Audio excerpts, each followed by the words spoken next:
Hello everyone, and thank you for joining us as we discuss one of the more interesting subjects in the educational arena today.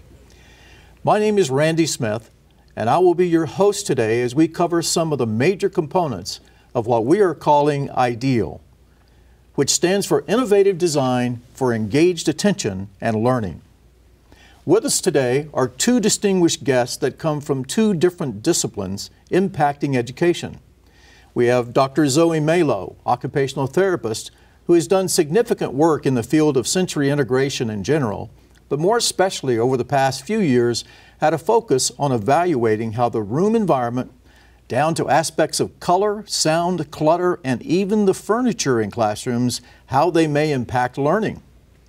We're also pleased to have Brenda Farmer, elementary school principal at Sunset Elementary School in Cody, Wyoming, whose years of professional and practical experience have led her to specific findings on how to improve attention and learning in the classroom.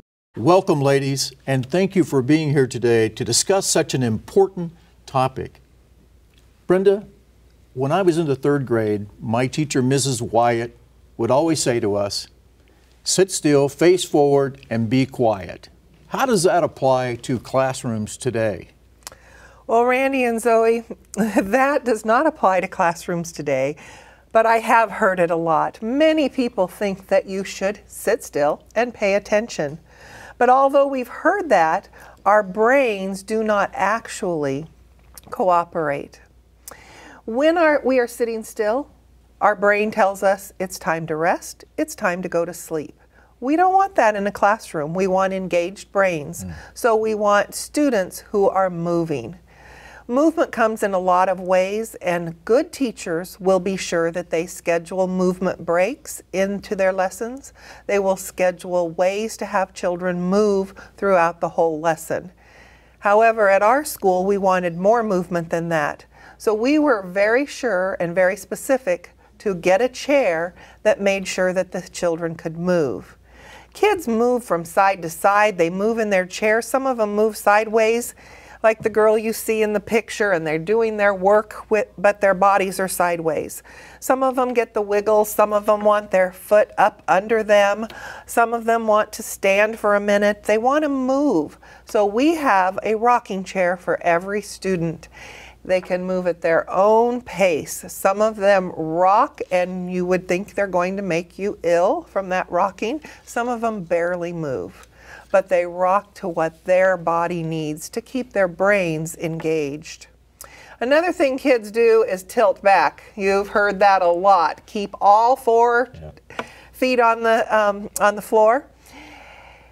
The adults are just trying to keep the child safe, but the children are wanting the movement. That rocker chair gives that. And we have a picture of the rocker chair, and we have that student. He can move at his own rate to keep him engaged. Something else that we thought about at our school was the size and what's going to happen with children's feet. Sometimes their feet are dangling, and you can see children that have their feet up, they're not sitting on anything. That is not something we want for our children. We want their feet to be firmly planted on the floor. So we added the foot ring to several of our chairs. They're task chairs, and we added that foot ring. Kids can put their feet right on it, and they can be very comfortable. Now, these are things that you probably think everybody has because it's happened in office furniture for adults for years. That is not true for children. Children have had static furniture, hard plastic, sit there, and by the end of the day, they're numb and their brains are numb. So those movement breaks have to happen, and kids can move with the teacher to wherever the teacher is speaking. So we think that movement is very important, and we plan for it in every lesson. Absolutely, Brenda, you're so right. And not only are children sitting in chairs that do not provide the normal kind of supports and movement that we expect as adults, but also most of the chairs they sit in and the furniture that they sit in schools is not the right size. There's some research that shows that over 80% of children are sitting in the wrong size chairs and desks for their height and weight. And so we have to think about the ergonomics, we think about posture and position and how important having a safe and comfortable position is to pay attention. I mean, we know if we're in the wrong size chair that that's what's on our mind. And like you said, we certainly do that with our office chairs. Absolutely. And our work environments. Absolutely. So one of the challenges as a principal, you can imagine and you know firsthand that children in one grade are not all the same size. So if we have all the same size chairs in one class, that's going to be a big challenge. And then, of course, they grow over the course of the year. So if they're in the wrong size chair, they're going to be in awkward positions. They're going to stretch and try to move to try to get themselves in a better position. When we're thinking about posture and position and ergonomics, we think about the 90-90-90 rule. We want the head at 90 degrees, the elbows, the hips, the knees.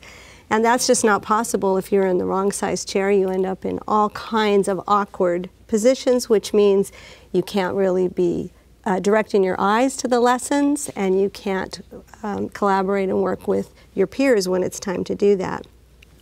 So these stable chairs do not support that. When you're talking about the movement that keeps children awake and helps them to stay alert, it also allows them to swivel and turn towards the point of instruction and get that kind of movement that will bring them towards the table or away from the table to get to the right height.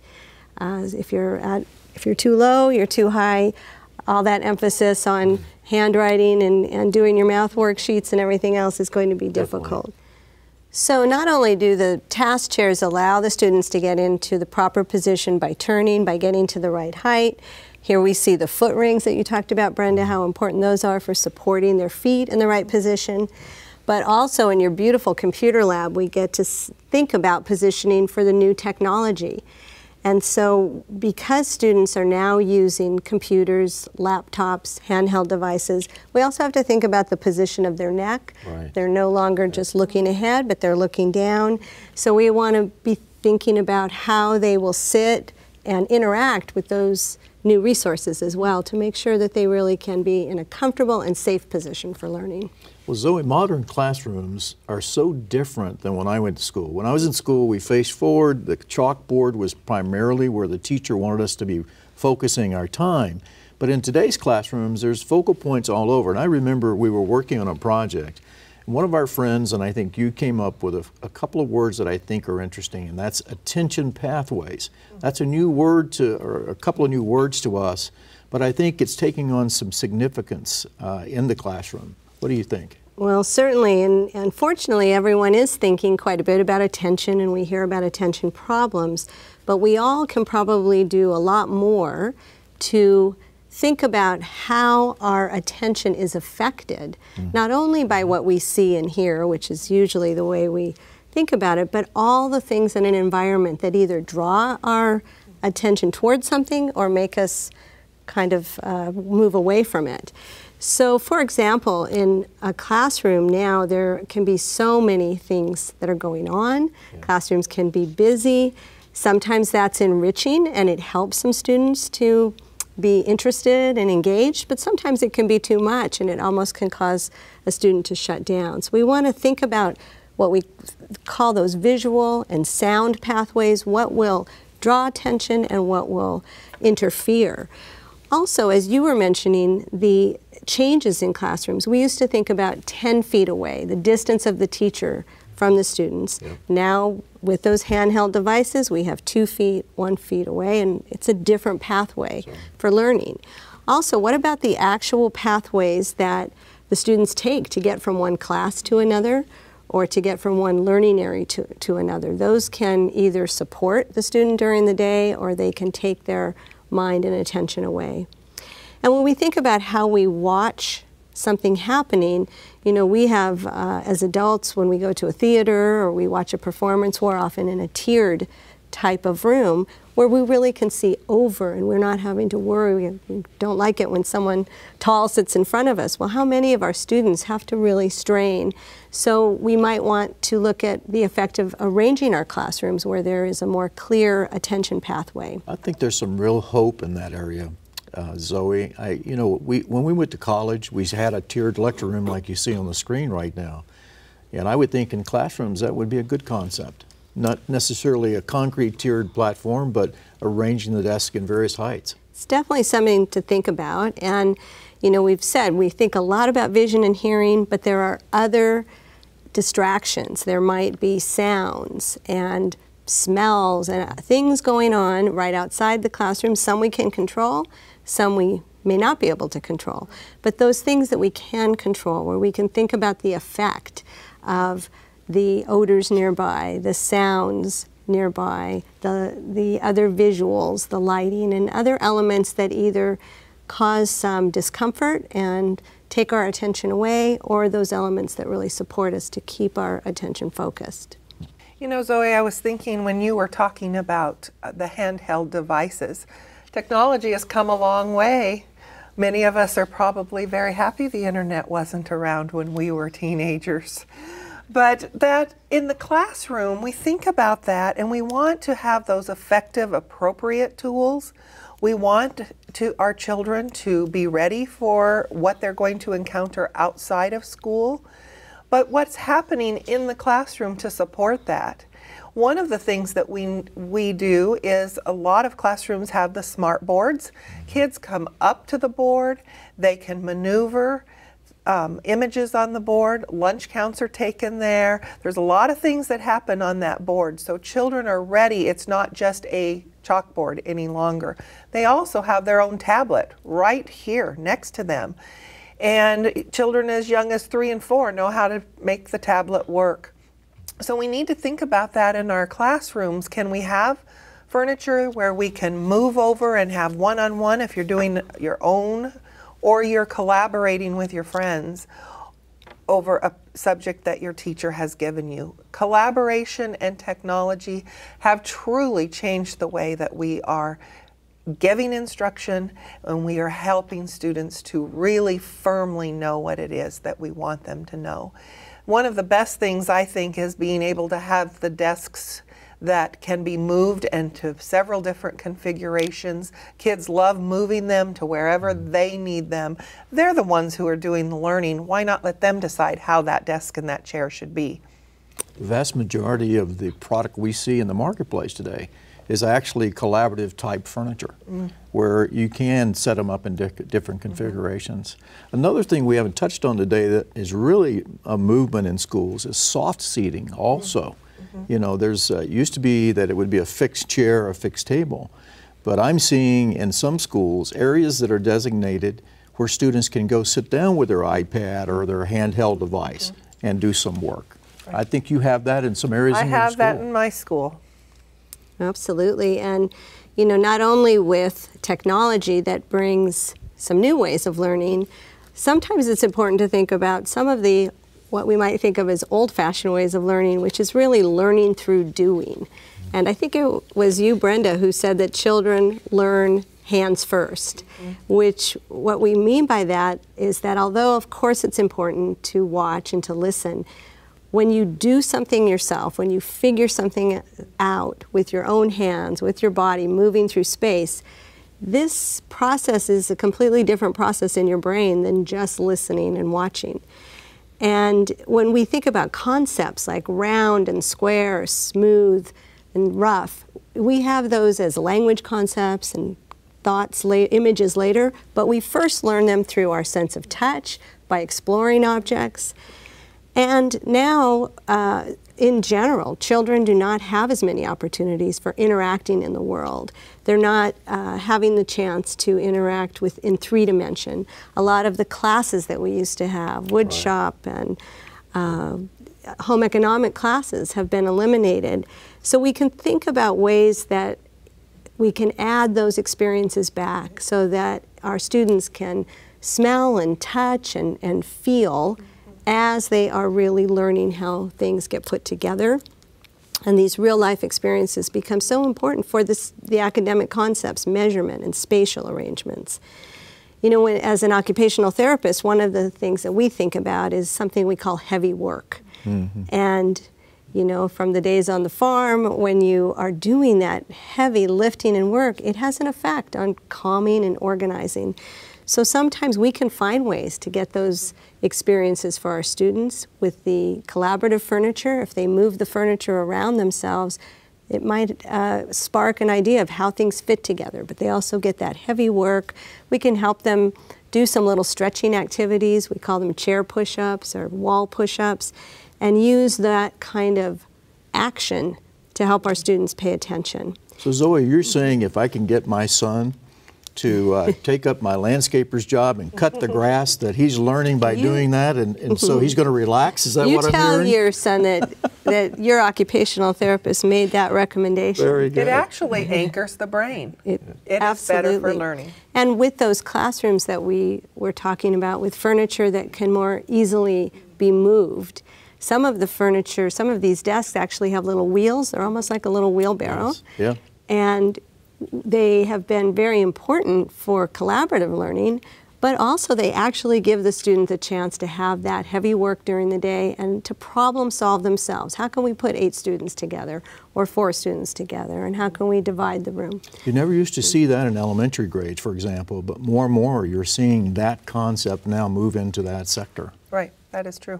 Well, in the United States, I'm sure you know that it is our responsibility to educate every child. And we are supposed to bring them to very high levels of learning. That is an awesome task. And the children come to us with many varied ideas, many varied experiences, and we're supposed to take that and mold that and bring them to proficiency in reading, writing, mathematics, and also in the arts. So as I thought about that, something came to me from long ago in my childhood, and it's 2 words which says, everything speaks. And for me, that is true. I grew up in a family where you had everything exactly perfect. You didn't go out until you were dressed a certain way, and you wore certain clothes to this event and something different to the other, and you did not mix them. So everything speaks is dear to my heart. I think of my aunts and my mother. Sounds like my mother. It truly is something that I believe is important, and I have brought it to my teachers and to other teachers that I know, saying every decision you make for your students speaks volumes. Right. And in our school, as we were able to build a brand new school, we looked at every single decision of how that would support learning.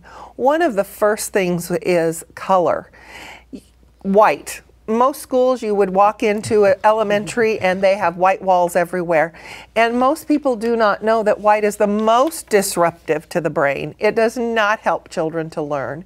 And some people have experimented with little off-white walls. They have to be careful because the intensity is not correct, the shade is not correct. They have to think about that. It is real important to think about color, and I think one of the most important things to do is to make a focus wall.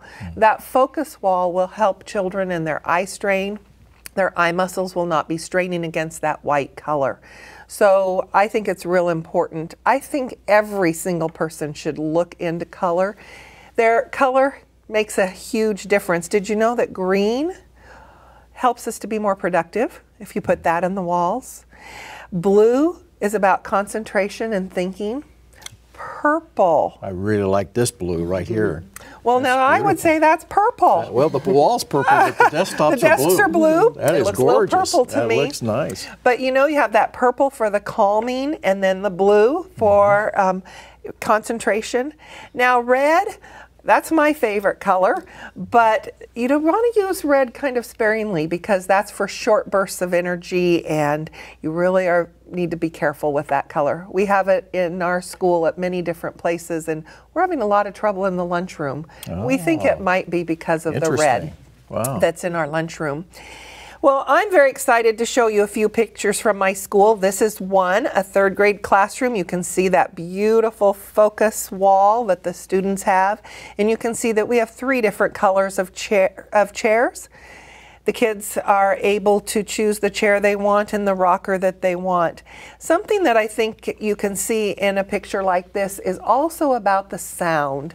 As you look at this classroom, it's peaceful. It's calm, even when students are in there. And another aspect of a classroom that teachers need to be thinking about is that sound level. We call it white noise. You've heard about it. Maybe you put on music before you go to bed at night. It's also called ambient noise. Well, one of the things that we had to be sure of, because we have concrete floors, is in the classrooms we put carpet. On the walls you'll see soundboards. In many of our rooms we have soundboards that are hanging from the wall. It absorbs that reverberation that noise makes. I can just see the attention pathways. Yeah. The positive attention pathways that you've created here. Sure. You have them everywhere. It's not just that board up at the front. It's over to the side. You have word walls. You have things everywhere for students. And that noise is real important. Something that is also very important is music. We are learning, research is just exploding over music in a classroom and what you should do to help children achieve. And one of those things is Baroque music. We know that as parents, we know that as teachers, but we make mistakes. Sometimes we'll think, oh, that's a really great song. I'll get the instrumental version of it. Well, what happens then is the children's minds are thinking, oh, what are the words to that song? That's not what we want them to do. So be very careful when you choose your music. Make sure it's Baroque music, 60 beats a minute. That's the beat of the heart.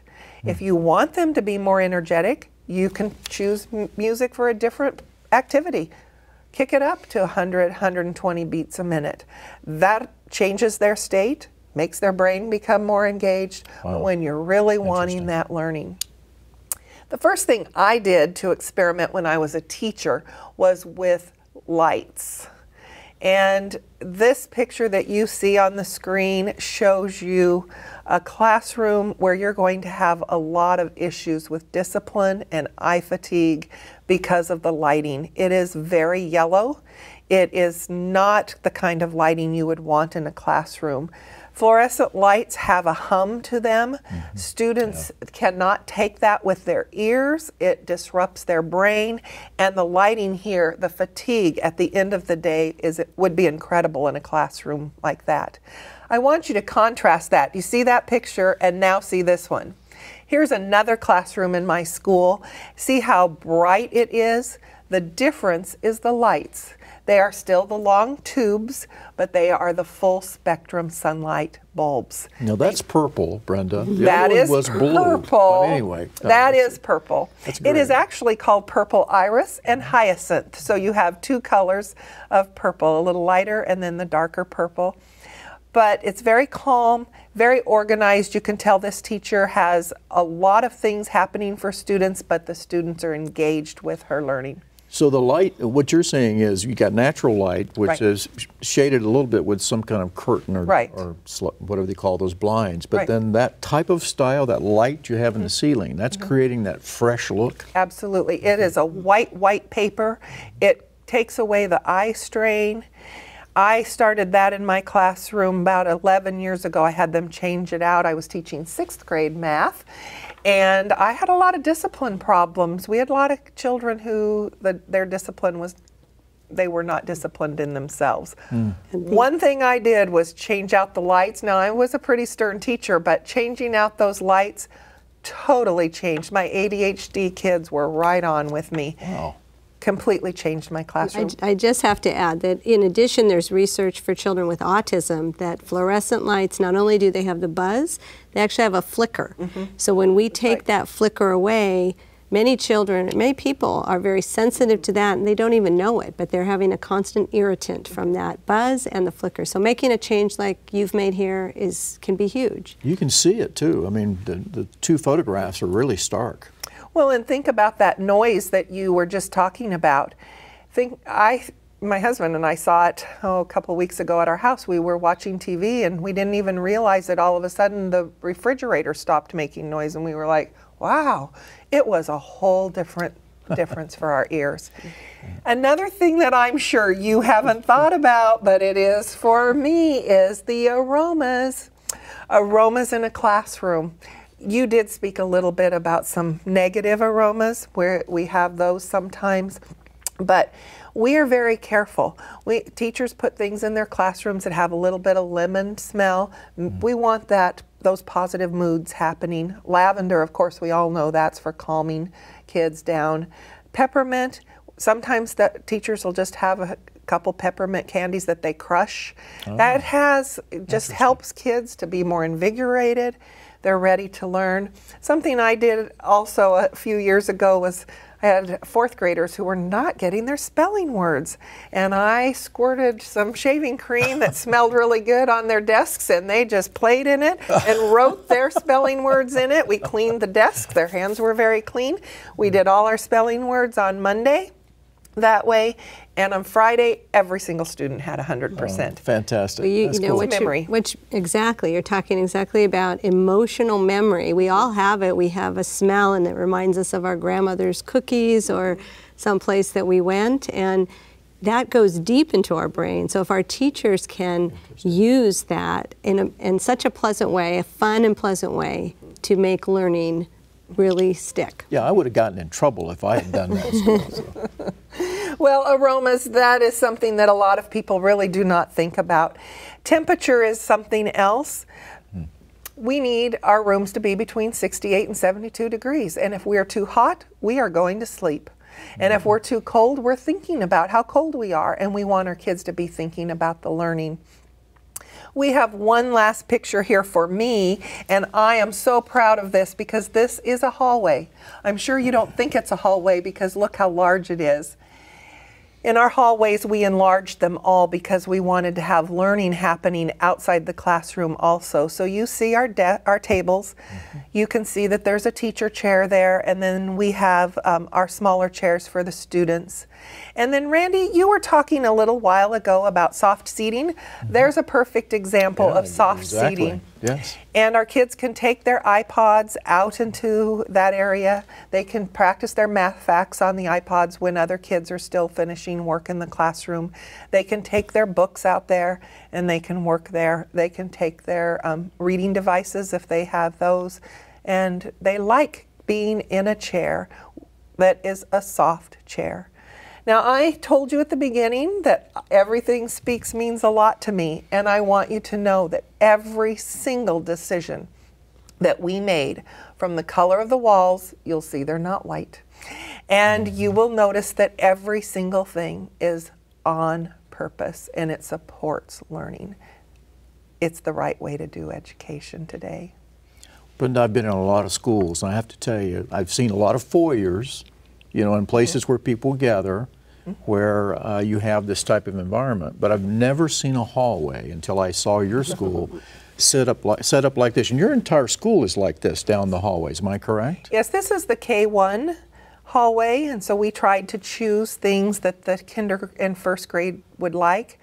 Our second and third grade, we have some camouflage covered chairs because our boys love that, and we have some things that are a little different for that second, third grade group. And then we went into our fourth and fifth grade hall.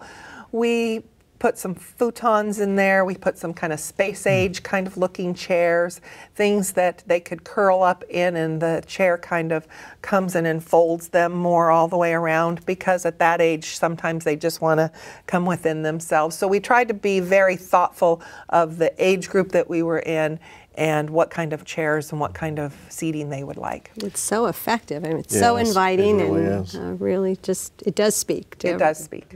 Well, Brenda, Zoe, you guys have brought some new light to some old topics, introduced to us some new concepts that I believe that can not only help parents with their children, but also educators in regards to their building environments, their color, noise, smell, and even furniture. This has been a great discussion. In closing, one last comment, Zoe? Well, Brenda, Randy, it's just inspiring to know that there are people like yourselves who so fully understand the needs and what needs to be changed to really support our children and design classrooms and schools that will fully allow them to learn effectively. And, you know, even though occupational therapists such as myself for many years have worked with children with special needs, all children need their sensory areas supported, and we can really prevent learning problems. We can help all students to be engaged and to do their best at school when we consider all of these areas. So I just want to thank you for the efforts that you've made and the wonderful examples that you have to share with us. Yeah. Well, thank you, Zoe. I've learned a lot more because of your background in occupational therapy. And thank you, Randy, for your help. Here's what I know to be true. I know that when we learn together, our collective expertise is enhanced. And today I feel that that has happened. And I hope that's true for the people that are listening, and I'm grateful for that. The image of students for me across America being engaged in the learning, excited about what's going on in their classrooms, that's a difference maker for me. And I challenge each of our listeners to think seriously about what they can do. What's one thing you can do to change the environment for the students under your care? I heard something that I thought was a little comical a few years ago. Christine Todd Whitman, she's a former New Jersey governor, she once said, "Anyone who thinks they are too small to make a difference has never tried to fall asleep with a mosquito in the room." That is true. So every single one of us is not too small to make a difference. And every single thing that we've talked about today is not a small difference. If you took one thing and changed it in a classroom, it could have great gains for children. Well, Brenda, Zoe, thank you for being with us today. For more information about some of the concepts discussed here today, you can go to www.healthymovement.com. We want to thank you for joining us. We hope that I.D.E.A.L, innovative design for engaged attention and learning, will become a part of the discussion for students, buildings, and classroom environments within your district and your community. On behalf of Zoe Mailloux and Brenda Farmer, this is Randy Smith encouraging you to spread the good word and have a great day. Thank you.